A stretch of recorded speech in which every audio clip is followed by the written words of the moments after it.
ఈ అందమైన మెట్ల బావి ఈరోజు ఇంత అందంగా ఉందంటే అందులో ఉన్న టన్నుల కొద్ది చెత్తను మీ స్వహస్తాలతో తీసి ఇంతటి అందమైన కానుకను హైదరాబాద్కు అందించిన మా ఆడబిడ్డలందరికీ ముందు కూర్చున్న మా ఆడబిడ్డలు జిహెచ్ఎంసి పారిశుద్ధ్య కార్మికులకి ఎస్ఎఫ్ఓలకి ఇంకా అందరికీ పేరు పేరు ఎస్ఎఫ్ఏలకి ఇంకా పేరు పేరున జిహెచ్ఎంసి సిబ్బంది మొత్తానికి పాత్రికేయ మిత్రులకి ఈ చుట్టుపక్కల ఇళ్లలో నివసిస్తున్న మా సోదరులకి సోదరిమణులకి దీనికి సహకరించిన ప్రతి ఒక్కరికి పేరు పేరున హృదయపూర్వకంగా నేను శిరస్సు వంచి ధన్యవాదాలు నమస్కారాలు తెలియజేసుకుంటాను.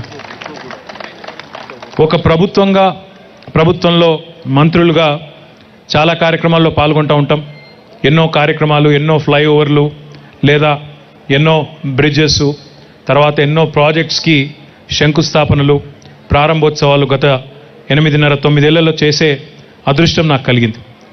కానీ కొన్ని కార్యక్రమాల్లో మాత్రమే పాల్గొన్నప్పుడు మనసు నిండా సంతోషం, ఆత్మ నిండా సంతృప్తి కలిగే సందర్భాలు కొన్ని ఉంటాయి. ఈరోజు ఖచ్చితంగా అట్లాంటి ఒక సందర్భం అని నేను హృదయపూర్వకంగా మీకు విజ్ఞప్తి చేస్తాను. ఎందుకంటే ఒక నగరం అనేది, ఒక పట్టణం అనేది ఆ నగరంలో ఉండే స్టీల్ కాంక్రీట్ నిర్మాణాలను బట్టి మాత్రమే కాదు, ఆ నగరం యొక్క చరిత్ర, ఆ నగరం యొక్క సంస్కృతి, ఆ నగరం యొక్క వారసత్వ సంపదను ప్రతిబింబించే ఈ మెట్ల బావి లాంటి కట్టడాలు ఏవైతే ఉన్నాయో వీటిని కాపాడుకుంటేనే మనం నిజంగా ఈ నగరాన్ని మెరుగైన పద్ధతుల్లో మన పిల్లలకి, మన భవిష్యత్ తరాలకి అందించిన వాళ్ళం అవుతాం. నీరు ఉబికి వచ్చి ఈ చుట్టుపక్కల ఉండే గ్రౌండ్ వాటర్ కూడా రీఛార్జ్ అయ్యే విధంగా ఈరోజు ఈ అద్భుత నిర్మాణానికి మళ్ళీ పూర్వవైభవం తీసుకొచ్చే ప్రయత్నాన్ని బలంగా మన ప్రభుత్వం చేసింది.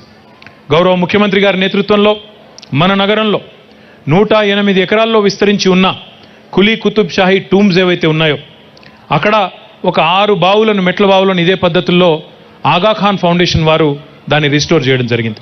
వాటికి మొన్ననే యునెస్కో నుంచి అవార్డు కూడా వచ్చింది. యునెస్కో వారు మొన్ననే గుర్తించి ఆ మెట్ల బావుల పునరుద్ధరణకు గాను ఆగాఖాన్ ఫౌండేషన్కి అవార్డు ఇవ్వడం జరిగింది.